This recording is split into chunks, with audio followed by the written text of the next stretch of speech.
नमस्कार विद्यार्थी मित्र हो.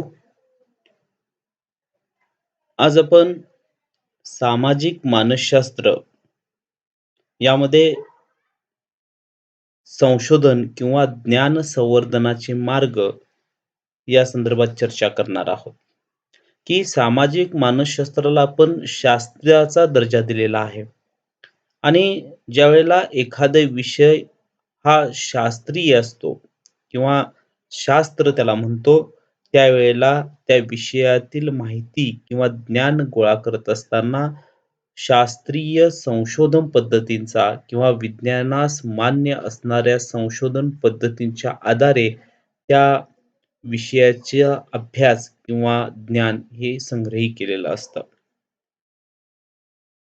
सामाजिक वर्तन किंवा सामाजिक विचार या संदर्भातील कारणांचा शोध सामाजिक मानसशास्त्रज्ञ कशा पद्धतीने घेत असतात. ह्या सामाजिक मानसशास्त्राच्या संशोधन पद्धती आपण जाणून घेतल्या पाहिजे, की व्यक्तीच्या वर्तनाची कारणमीमांसा करत असताना, व्यक्तीच्या वर्तनाचं स्वरूप जाणून घेत असताना, ज्ञान संवर्धनाचे जे विविध मार्ग आहेत किंवा संशोधनाच्या ज्या विविध पद्धती आहेत, त्या पद्धतीचा सामाजिक मानसशास्त्रज्ञ वापर करत असतात आणि त्या पद्धतींचीच आपण काही त्यातल्या पद्धतींची आपण चर्चा करणार आहोत. सर्वसाधारणपणे ह्या ज्या संशोधन पद्धती आहेत, त्याचे 2 भाग होतात. पहिला जो आहे, हा प्रायोगिक पद्धती आणि दुसरा जो आहे, हा क्षेत्रीय पद्धती. आता प्रायोगिक पद्धती याचा अर्थ प्रयोग करणं, एक्सपेरिमेंटल मेथड. याच्यामध्ये प्रयोगशाला अंतर्गत प्रयोग, क्षेत्रीय प्रयोग किंवा एक्स पोस्ट फॅक्टो रिसर्च, तत्सम प्रयोग यासारख्या पद्धतींचा समावेश होतो. तर दुसरीकडं जे क्षेत्रीय पद्धत आहे, त्या क्षेत्रीय पद्धतीमध्ये निरीक्षण असेल, प्रश्नावली असेल, मुलाखत, सर्वेक्षण, सहसंबंधात्मक पद्धती किंवा व्यक्ती अभ्यास पद्धती, तर यासारख्या अनेक पद्धतींचा त्यामध्ये समावेश होतो. तर यातील काहीच फक्त पद्धती आपण पाहणार आहोत. त्याच्यामध्ये पद्धतशीर निरीक्षण असेल, प्रायोगिक पद्धती आणि सहसंबंध या घटकांचा आपण विचार करणार आहोत. त्यातली पहिली जी पद्धती आहे, तर पद्धतशीर निरीक्षण. तर सामाजिक वर्तनाचा अभ्यास करण्याचं हे एक मूलभूत किंवा पद्धतशीर तंत्र आहे. त्याला पद्धतशीर किंवा सुव्यवस्थित निरीक्षण असे म्हटले जाते. आता निरीक्षण या शब्दाचाच अर्थ असा होतो, की अधिक ईक्षण. म्हणजे पाहणं आणि ईक्षण म्हणजे हेतुता किंवा जाणीवपूर्वक पाहणं. म्हणजे एखादं वर्तन जाणीवपूर्वक पाहणं, त्याच्या नोंदी ठेवणं म्हणजे निरीक्षण. वर्तन जसं घडतं आहे, त्याचे लक्षपूर्वक व सुव्यवस्थित असं निरीक्षण करणं म्हणजे पद्धतशीर निरीक्षण होय. आता ह्या निरीक्षण जे आहे, तर यामध्ये सुव्यवस्थित निरीक्षण पद्धतीत व्यक्तीच्या स्वाभाविकपणे घडून येणाऱ्या सामाजिक वर्तनाचा पद्धतशीर आणि बिनचूकपणे अभ्यास केला जातो. वेगवेगळ्या सामाजिक व भौतिक परिस्थितीत घडून येणाऱ्या व्यक्तिवर्तनाचा वस्तुनिष्ठ दृष्टिकोनातून अभ्यास करण्यासाठी पद्धतशीर निरीक्षण ही एक अतिशय महत्त्वपूर्ण पद्धती आहे. म्हणजे विशिष्ट प्रसंगी लोक कसे वागतात, का वागतात, याविषयी आपल्याला निरीक्षणाच्या आधारे योग्य अशी माहिती घेता येते.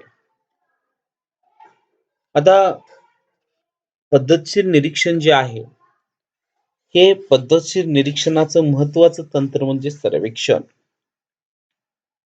आपण निरीक्षणामध्ये नैसर्गिक निरीक्षण आणि पद्धतशीर निरीक्षण असे 2 भाग पडतो. तर पद्धतशीर निरीक्षणामध्ये आपण सुव्यवस्थितपणे एखाद्या निरीक्षण आपल्याला ज्या घटकाचं करायचं आहे, ज्या प्रसंगाचं, ज्या घटनेचं निरीक्षण करायचं आहे, त्या संदर्भात आपण पूर्वतयारी केलेली असते. निरीक्षण कशाच्या आधारे करायचं, कशा पद्धतीनं करायचं, कोणत्या घटकांचा वापर करायचा, किती वेळासाठी करायचं किंवा त्यामध्ये कोणती साधनं वापरायची, त्या निरीक्षणाच्या नोंदी कशा पद्धतीनं करून घ्यायच्या, या सगळ्या गोष्टींचा विचार हा अभ्यासकाने केलेला असतो आणि त्यामुळं यामधून मिळणारी जी माहिती असते, ही वस्तुनिष्ठ असते, विश्वसनीय असते. त्याच्या आधारे एखाद्या वर्तनाचा सखोल आणि सांगोपांग विचार आपल्याला सहजपणे करता येतो. आणि त्यामुळं पद्धतशीर निरीक्षण जे आहे, तर पद्धतशीर निरीक्षण हे अतिशय एक महत्त्वाचं तंत्र आहे, ज्याच्या आधारे आपल्याला सामाजिक वर्तन, त्या वर्तनाचं स्वरूप आणि त्या वर्तनाची कारणमीमांसा करणं, यासाठी पद्धतशीर निरीक्षण हे अतिशय महत्त्वाचं तंत्र आपल्याला म्हणता येईल. दुसरं आहे प्रायोगिक पद्धती. आता प्रायोगिक पद्धती जी आहे, त्याच्यामध्ये एक्सपेरिमेंटल मेथड त्याला म्हणता येईल. तर सामाजिक मानसशास्त्राच्या क्षेत्रीय प्रयोग पद्धतीचा अवलंब साधारणतः 1920 नंतर झालेला आहे आणि हा वापर जो आहे, हा सर्वप्रथम वापर प्रायोगिक संशोधन करण्याचं श्रेय जातं ते एफ.एच. आल्पोर्ट या शास्त्रज्ञाला. आता प्रयोग म्हणजे काय? प्रयोग म्हणजे नियंत्रित वातावरणामध्ये केलेलं निरीक्षण म्हणजे प्रयोग. ज्यामध्ये वातावरण नियंत्रित असतं, की हे सगळं वातावरण प्रयोगकर्त्याच्या हातामध्ये असतं. प्रयोग करणारी व्यक्ती म्हणजे प्रयोगकर्ता. आणि प्रयोग केव्हा करायचा? कशा पद्धतीनं करायचा? कोणावरती करायचा? कोणती साधनं वापरायची? नोंदी कशा घ्यायच्या? हे सगळं त्या प्रयोगकर्त्याच्या हातामध्ये असतं आणि म्हणून त्याला आपण नियंत्रित परिस्थिती असं म्हणतो. आणि म्हणून नियंत्रित वातावरणामध्ये केलेलं निरीक्षण म्हणजे प्रयोग. आता प्रयोगाची जी व्याख्या आहे, तर प्रयोगामध्ये घटनांमधील कार्यकारण संबंधाचा शोध घेतला जातो. घटनांमध्ये, दोन परिवर्त्यामध्ये परस्पर काय संबंध आहे, हे शोधून काढण्याचा प्रयत्न हा प्रायोगिक पद्धतीच्या आधारे आपण करण्याचा प्रयत्न करत आहोत. आणि त्यामुळं या पद्धतीद्वारे अधिकाधिक वस्तुनिष्ठ निष्कर्ष प्रस्थापित केले जातात. त्याच्या आधारे अचूक आपल्याला माहिती ही मिळवता येते. प्रयोग करत असताना आपल्याला काही त्यातल्या संकल्पना माहीत असणं गरजेचं आहे. त्यातलं महत्त्वाचं जे आहे, ज्याच्यावरती आपण जी व्यक्ती प्रयोग करणारी असते त्याला प्रयोगकर्ता असं आपण म्हणतो. ज्या व्यक्तीवर प्रयोग केले जातात किंवा ज्याच्यावरती प्रयोग केले जातात त्याला प्रयुक्त असं म्हटलं जातं. आणि परिवर्त्य याचा अर्थ काय? त्याला व्हेरिएबल्स असं म्हटलं जातं. परिवर्त्य याचा अर्थ आहे संख्यात्मक किंवा गुणात्मक मूल्य धारण करणारा घटक म्हणजे परिवर्त्य.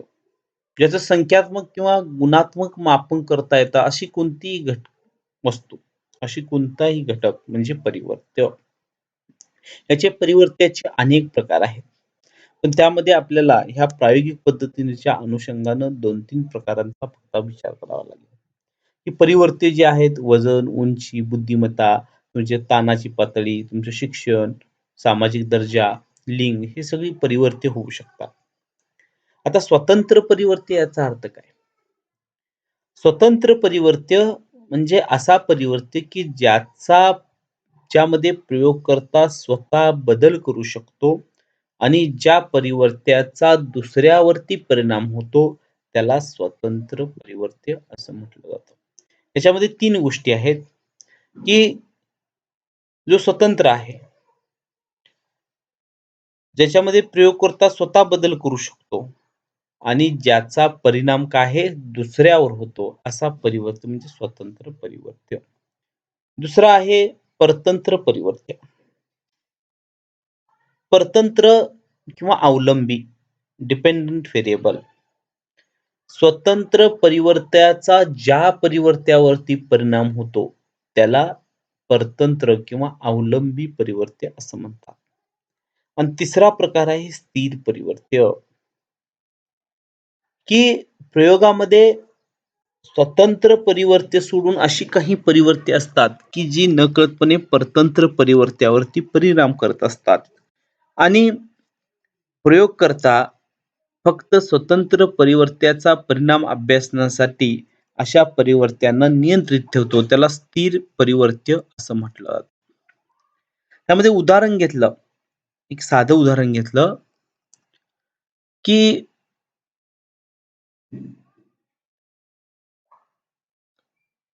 धूम्रपानामुळं कर्करोगचा धोका वाढतो किंवा कॅन्सरचा धोका वाढतो. धूम्रपान केल्यामुळं कॅन्सरचं प्रमाण वाढते.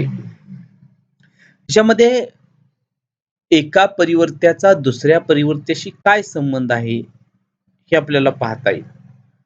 स्वतंत्र परिवर्त्य याच्यामध्ये जो आहे धूम्रपान, की धूम्रपान हे प्रयोगकर्ता नियंत्रित करू शकतो. म्हणजे धूम्रपानाचं प्रमाण किती असावं,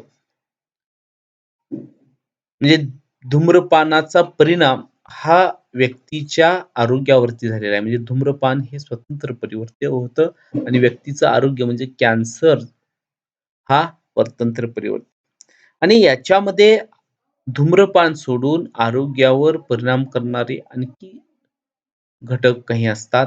व्यक्तीचं वय, त्याचं लिंग, सामाजिक दर्जा, त्याचा स्वभाव किंवा त्याच्या सवयी किंवा त्याचं इतर आरोग्य, ह्या सगळ्या गोष्टी सुद्धा परिणाम करत असतात. ह्या सगळ्या गोष्टी स्थिर ठेवणं अतिशय महत्वाचं आहे. त्यानंतर दुसरं तिथली संकल्पना आहे प्रायोगिक आखणी, की आपल्याला स्वतंत्र परिवर्त्याचा परिणाम जर का अभ्यासायचा असेल, तर प्रयोगाची आखणी करणं हे क्रमप्राप्त असतं. म्हणजे काय? तर आपण निवडलेल्या प्रयुक्तांची 2 गटामध्ये विभागणी करतो. एक प्रायोगिक गट आणि नियंत्रित गट. प्रायोगिक गट कशाला म्हणतो? की ज्या गटामध्ये स्वतंत्र परिवर्त्याचं अस्तित्व असतं, त्याला प्रायोगिक गट म्हटलं जातं. आणि ज्या गटामध्ये स्वतंत्र परिवर्त्याचं अस्तित्व नसतं, त्याला नियंत्रित गट असं म्हटलं जातं. म्हणजे प्रायोगिक गटामध्ये तो स्वतंत्र परिवर्त्य प्रयोगकर्ता हाताळतो आणि त्याचा व्यक्तीच्या वर्तनावर काय परिणाम होतो हे अभ्यासलं जातं. आणि नियंत्रित गट जसा आहे तसा ठेवला जातो. आणि मग तुलना केल्यानंतर 2 गटांची तुलना केल्यानंतर येणारा जो फरक आहे, तो स्वतंत्र परिवर्त्यामुळं आला, हे आपल्याला सिद्ध करता येतं. थोडक्यात काय? एखादं उदाहरण आपण बघितलं, तर उदाहरणादाखल आपण एक उदाहरण याच्यामध्ये घेतलं, तर खतामुळं शेतीच्या उत्पादनात वाढ होते का? असा आपल्याला अभ्यास करायचा आहे. आता शेतीचं उत्पादन आणि खत या 2 गोष्टी आहेत. खताचा परिणाम शेतीच्या उत्पादनाशी संबंधित आहे. म्हणजे खत हा काय झाला? स्वतंत्र परिवर्त्य झाला. आणि शेतीचं उत्पादन हा परतंत्र परिवर्त्य. आणि स्थिर परिवर्त्यामध्ये आपण शेतीचे कोणत्या प्रकारची शेती आहे, शेतीचा प्रकार, आपण पाणी, बी-बियाणं, वातावरण, मशागत ह्या सगळ्या गोष्टी कंट्रोल ठेवणं. आणि मग आपण 1-2 भाग घेतले, शेतीचे 2 भाग घेतले आणि एका गटामध्ये दोन्हींना समान ट्रीटमेंट दिली आणि एका भागामध्ये जो स्वतंत्र भाग आहे त्याच्यामध्ये स्वतंत्र परिवर्त्य दिला. हे स्वतंत्र परिवर्त्य म्हणजे खत दिलं आणि दुसऱ्या भागामध्ये खत दिलं नाही. या दोन्हींचं उत्पादन सुरुवातीला सारखंच होतं दोन्ही भागाचं.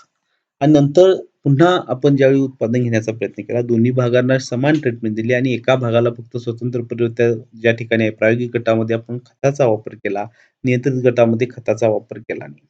आणि उत्पादन दोन्हींचं तपासल्यानंतर त्यामध्ये जो फरक आहे, हा निश्चित कुणाचा असणार? स्वतंत्र परिवर्त्याचा असणार. आणि तुलना करून निष्कर्ष काढण्यासाठी ही प्रायोगिक आखणी ही अतिशय महत्त्वाची असते. प्रायोगिकरण जे आहे, एका परिवर्त्यात पद्धतशीर बदल घडवून त्याचा इतर परिवर्त्यावर काय परिणाम होतो हे अभ्यासणं, हे प्रायोगिकरणाचं प्रमुख उद्दिष्ट असतं. आणि त्या आधारे आपल्याला निष्कर्ष काढता येतात. तर प्रयोग पद्धती जी आहे, तर ही प्रयोग पद्धती अतिशय महत्त्वाची आणि विश्वसनीय आहे. यातून मिळणारे निष्कर्ष हे वस्तुनिष्ठ असतात. प्रयोगाची पुनरावृत्ती करता येते. याच्यामध्ये अचूकता असते. किंवा विश्वसनीयता असते. तर हे सगळे प्रायोगिक पद्धतीचे फायदे. आणि तिसरी जी पद्धती आहे सहसंबंध को-रिलेशनल स्टडी. तर 2 परिवर्त्यामधील कार्यकारण संबंध प्रस्थापित करण्यासाठी आपण सहसंबंध अभ्यास करत असतो. की 2 किंवा 2 पेक्षा अधिक घटकांमध्ये परस्पर संबंध काय आहे? या परस्पर संबंध प्रस्थापित म्हणजे शोधून काढण्यासाठी आपण हे सहसंबंधात्मक अभ्यास हे करत असतो. सामाजिक वर्तनामध्ये परस्पर सहसंबंध जे आहेत, एका घटकाचा दुसऱ्या घटकाशी असणारा संबंध कशा स्वरूपाचा आहे, हे अभ्यासण्यासाठी हे सहसंबंध अभ्यास हे उपयोगी पडत असतात. तर कोरिलेशन हे 3 प्रकारचं असतं. पॉझिटिव्ह त्याला धन सहसंबंध, ऋण सहसंबंध आणि शून्य सहसंबंध म्हणजे पॉझिटिव्ह कोरिलेशन, निगेटिव्ह कोरिलेशन आणि झिरो कोरिलेशन. आता धन सहसंबंध याचा अर्थ काय? तर एका घटकामध्ये अनुक्रमे वाढ किंवा घट केली, तर दुसऱ्याही घटकामध्ये अनुक्रमे वाढ किंवा घट होते. त्याला धन सहसंक्रमण धन सहसंबंध असं म्हटलं जातं. म्हणजे काय? तर मगाचच उदाहरण आपण घेतलं, की धूम्रपान आणि कॅन्सर याच्यामध्ये परस्पर संबंध अभ्यासायचा आहे आणि आपण कोरिलेशनल स्टडी घेतला. तर इकडं धूम्रपानाचं प्रमाण वाढवलं किंवा कमी केलं, तर अनुक्रमे तिकडं कॅन्सरचंही प्रमाण वाढतं किंवा कमी होतं. त्याला या दोन्हीमध्ये असणारा धन सहसंबंध असं म्हटलं जातं. म्हणजे इकडं प्रमाण धूम्रपानाचं वाढलं, तर कॅन्सरचंही प्रमाण वाढणार आणि धूम्रपानाचं प्रमाण कमी केलं, तर कॅन्सरचंही प्रमाण कमी होतं. त्याला धन सहसंबंध असं म्हटलं जातं. दुसरं आहे ऋण सहसंबंध. आता ऋण म्हणजे काय? निगेटिव्ह. पहिल्या घटकामध्ये अनुक्रमे वाढ किंवा घट केली, तर दुसऱ्या घटकामध्ये त्याच्या उलट परिणाम घट किंवा वाढ होते. त्याला ऋण म्हणजे इकडं कॅन्सरचं धूम्रपानाचं प्रमाण वाढवलं, तर तिकडं कॅन्सरचं प्रमाण कमी होतं. इकडे धूम्रपानाचं प्रमाण कमी केलं, तर कॅन्सरचं प्रमाण वाढतं. त्याला निगेटिव्ह कोरिलेशन असं म्हटलं जातं. आणि शून्य सहसंबंध म्हणजे पहिल्या घटकामध्ये वाढ किंवा घट केली, तर दुसऱ्या घटकामध्ये वाढ किंवा घट काही होत नाही. पहिल्या घटकाचा दुसऱ्या घटकाशी काहीच संबंध आपल्याला आढळून येत नाही. त्याला झिरो कोरिलेशन असं म्हटलं जातं. तर हे सहसंबंधात्मक अभ्यास जे आहेत, ते 2 घटकांमधील परस्पर संबंध काय आहे, त्यांच्यामध्ये कार्यकारण भाव काय आहे, तर हे जाणून घेण्यासाठी अशा पद्धतीचे सहसंबंध अभ्यास हे घेतले जातात. हा सहसंबंध गुणांक जो आहे, त्या परस्पर 2 घटकांमध्ये, 2 परिवर्त्यामध्ये असणारा कार्यकारण संबंध जो आहे, हा सहसंबंध गुणांकाच्या आधारे हा निर्धारित केला जातो. हे गुणांक जो आहे, हा 0 ते +1 या दरम्यान असतो. आणि सहसंबंध गुणांक हा नेहमी 0 ते +1 या दरम्यानच असतो. तर आपण यामध्ये सामाजिक मानसशास्त्राच्या अभ्यासासाठी ज्या विविध अनेक अभ्यास पद्धती वापरल्या जातात, त्यामध्ये आपण पद्धतशीर निरीक्षण, प्रायोगिक पद्धती आणि सहसंबंध अभ्यास हे अभ्यासलेले आहेत. धन्यवाद.